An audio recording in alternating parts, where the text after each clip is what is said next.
We have today some somber news at the beginning of March, unfortunately. The news are that one of the all-time high-level Mythic raiding guild, Big Dumb Guild, is announcing their departure from high-level competitive raiding. This is a relevant announcement for most of the raiding scene, even if you don't follow the race to world first, even if you don't care about those level of guilds, for example, it still can have repercussions on the raiding scene because it does go and impact, part of how the raid is being designed, part of, the effects that the design of the raid has on guilds, which we have been seeing recently, creating some damage in the top level guilds. For example, if you go back just one tier, and this is just, a few months ago, Aberrus, okay? We're not talking about years back. We're not talking about guilds like Nihilum or guilds like Vodka. We're talking about 3-4 months ago, you had, in the top 5, Big Dumb Guild and Skyline. Well, fast forward a few months, Big Dumb Guild and Skyline have disbanded. They are no longer raiding. We can even expand this to the top 15, and now you also have Imperative that quit raiding. So you already have 2 guilds in the top 5 and 3 guilds in the top 15 which have stopped raiding in Amir Josil. Skyline stopped right after, Big Dumb Guild stopped right after, and Imperative didn't even get to finish the tier as a whole. So it is a trend. It is a trend of several high-level guilds quitting the competitive scene of raiding. Now, the Big Dumb Guild's guildmaster, Lozy, is going through, the experiences they had, especially in this expansion, with the several problems having, the decline in leadership, losing some of the main officers, coming down then, of course, to the main problem many are already aware about, which is losing core players each tier, either to retirement and burnout or from taking offers from the top 3 guilds. Top 3 guilds being nominally Echo, Liquid, and Method. And the other part, which is the follow-up of this problem, is the loss of sponsorship, which has hurt them as well. Now, some of you who are not following the race to world first or all this type of try-hard stuff might be wondering, sponsorship for what? Like what's the point, of being sponsored? Well, at this level of progression, anywhere in this level, but sometimes even further down, the amount of effort you need to put in the competition is very high, to the point that you have things, for example, that you don't even think about yourself in your normal guild. Even if your guild is good, even if your guild is somewhere like here, for example, you're not even close to the level of effort you need to put to reach here, which includes things like, for example, having to hire analysts, very simply, to just, go through all of the mechanics of the raid, the composition of your roster, the tier recrafting required, the data mining of all of the possible compositions or strategies or mechanics that you have to deal with in the raid. You don't just have your normal roster of players, but you have some people, sometimes not even players, some people dedicated to analyzing the raid, analyzing the bosses, analyzing your raid composition, and trying to come out with the best possible way to approach a certain boss. But then you also need other things. You need things like, for example, being able to do splits. Another thing that some guilds, some guilds even at lower levels have started implementing the concept of splits. It's not even that rare to see a guild, even here doing splits, for example. But, to each its own level. Guilds at this level, around here can be doing, 2 splits. The concept is, instead of raiding this normal raid and this heroic raid before getting into Mythic with 25 of our mains, we're gonna be doing 2 raids. One with 12 mains and 13 alts, and the other one with 13 main and 12 alts, so that we can essentially get twice the loot. Because of course, we are not giving loot to our alts, we are giving it only to our mains. So instead of having 25 mains to compete against each other for loot, we're only gonna add 12 or 13. When you go into this level of competition, the amount of splits become more and more. Now you can start to see 4 splits, 5 splits, 6 splits. In some cases, you even had some tiers where you had 7 or 8 splits, meaning you had 2 or 3 mains per split. You had something like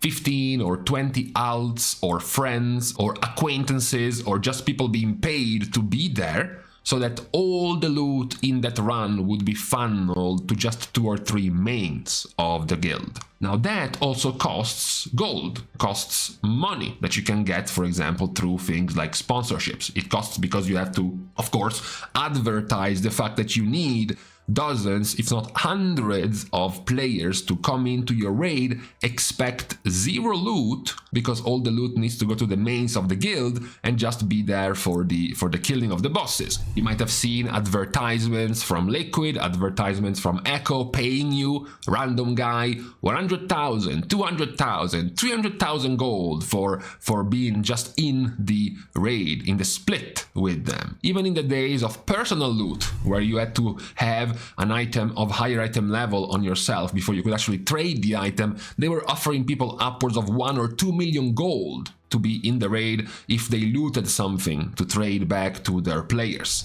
That, of course, requires money. What also requires money is of course all of the crafting system, but also the auction house, the necessity, for example, to buy out the bind on equip items, the normal but more likely the heroic BoEs you find in the first week, in the first couple of weeks, even the first mythic BoEs you find, all of the stuff that comes with a free socket, or that comes with leech, or that comes with avoidance that you want to buy. We had the reports of guilds, again, like Echo or like Liquid, with the type of reach they have, having dozens of owls scattered through multiple servers, scouring the auction house to try to find these juicy BoE items to then buy and bring back to their guild. That also costed millions upon millions of gold. We have also heard the reports of these guilds falling somewhere in the realm of 50, 80, even 100 plus million gold in debt every tier, every opening of a new raid. They had to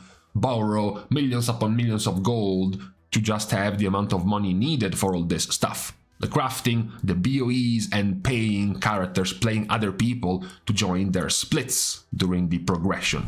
And all of this, of course, costs a lot of money. Costs gold, which can also be, of course, translated to real life money. So you do need some type of sponsorship to be able to support this level of effort. Now there have been talks about the difficulty of maintaining this level of a high guild over time, especially when you consider that when you raid at this level, it is often said, even by some of the members of Echo or Liquid themselves, that the way the game is shaped, essentially, you are only basically allowed to have only a couple of guilds at the very top, especially when you split them, one for EU and one for NA. They seem to be at the moment already enough to gather as much of an interest from the sponsors and an interest from the community in this, EU versus NA race that catches most of the attention. People won't care too much about the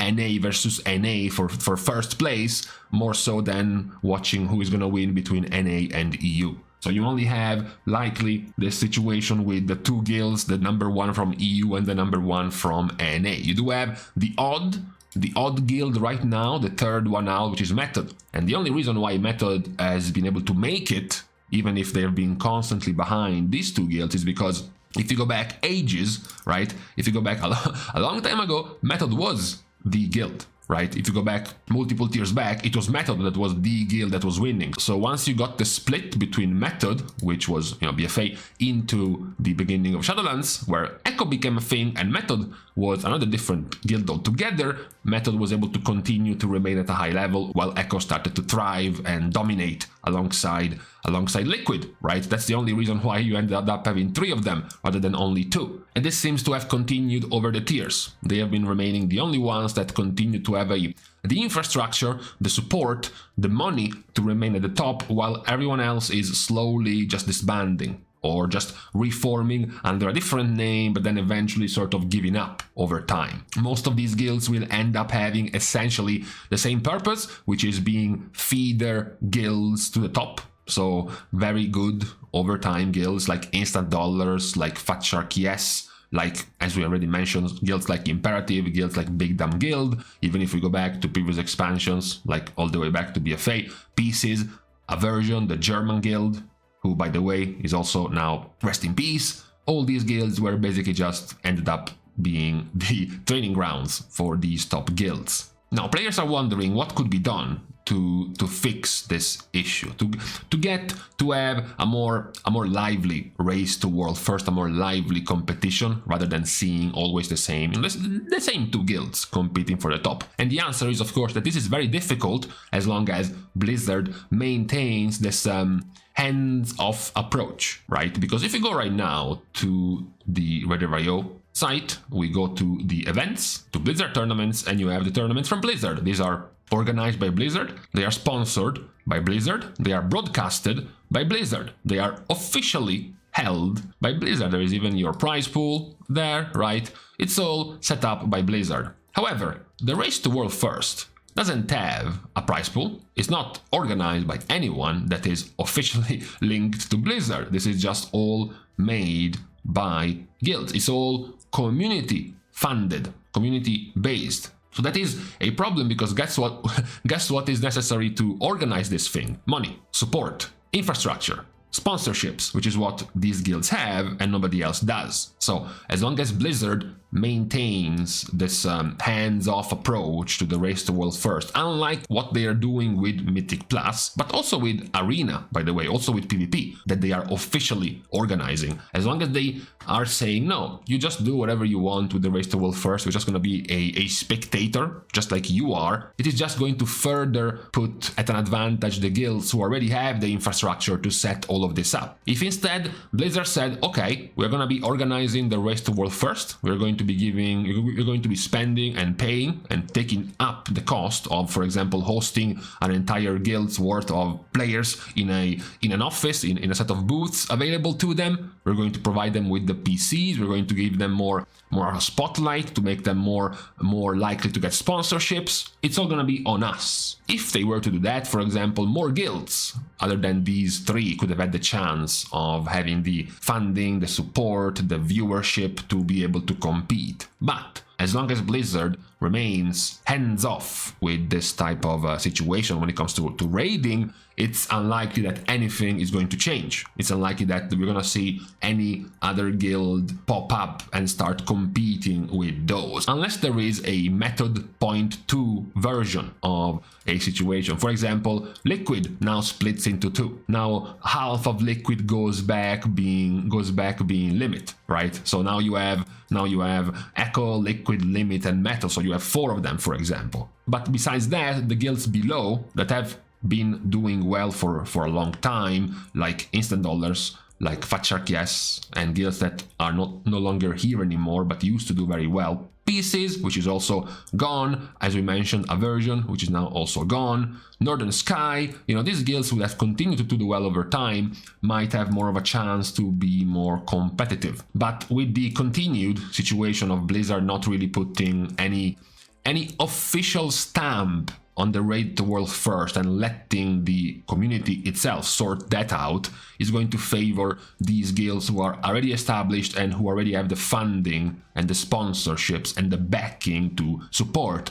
this type of avenue compared to the others. And this, you can shift some more of the blame to Blizzard, like, for example, the availability of BoEs that requires millions of gold for top guilds. They did stop this tier, right? They did limit the trade of BoEs for the first few weeks. They made them non-tradable, so you couldn't go around and collect them like Pokemons for a top guilds. But for example, splits still exists, right? It's still perfectly a viable feature for top guilds to go through not just 1, but 2, 3, 4, 5, 6, 7, 8 different sets of splits, right? That alone requires millions of gold to make work, and even things that are hardly manageable by Blizzard, like hiring analysts. It's not that Blizzard can reliably stop you from hiring 5, 6, 7, 8 different analysts to theory craft your raid composition or your mechanics and strategies of every boss. It is in the end a bit sad. Many players at the high end, or even players who used to watch the Race to World First, were used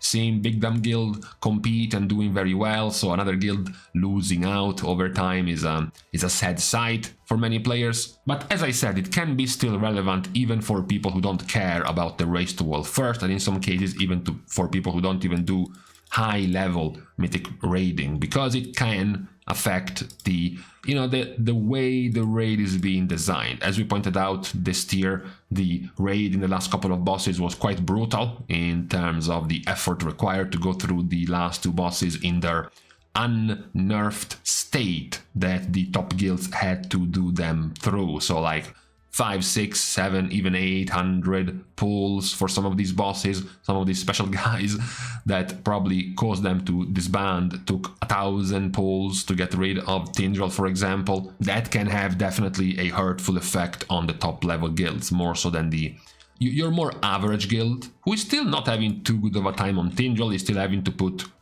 400 wipes on Tindral even at world rank 800, but that was even worse for the top guilds at the time. So this continued disbanding of top level guilds might bring Blizzard to sort of revisit the way they develop the, I guess, difficulty curve of the raiding, of the Mythic raiding bosses, more so than before, given how many high-end guilds have been kicking the bucket recently in the past few tiers. So this is the point we have for today, the somber announcement of the disbandment, the quitting of Big Damn Guild from the top-end raiding scene. Hoping that a few more things will be improving over time. Maybe that Blizzard finally puts the official stamp on the Race to World First and makes it a little bit more of a standardized setting for more guilds to receive support from Blizzard themselves, rather than being left behind due to the massive gap they have from the top 3 guilds at the moment. We are now leaving each other on this, I believe we are on Friday today. Yes, according to some, the beginning of the weekend. We are starting as usual the goodbyes by thanking all of the Patreon supporters for the contribution and the help to the growth of the channel, which can, as usual, also be given completely for free by liking and commenting down below, as well as subscribing to the channel itself. Now, with these pointless things out of the way, thank you guys again for watching. See you guys tomorrow, and in the meantime, I said it, the only way to make this more standardized is to put on a limit on the amount of pulls you can have each reset on the raid. This will solve all the problems, including world hunger and world peace.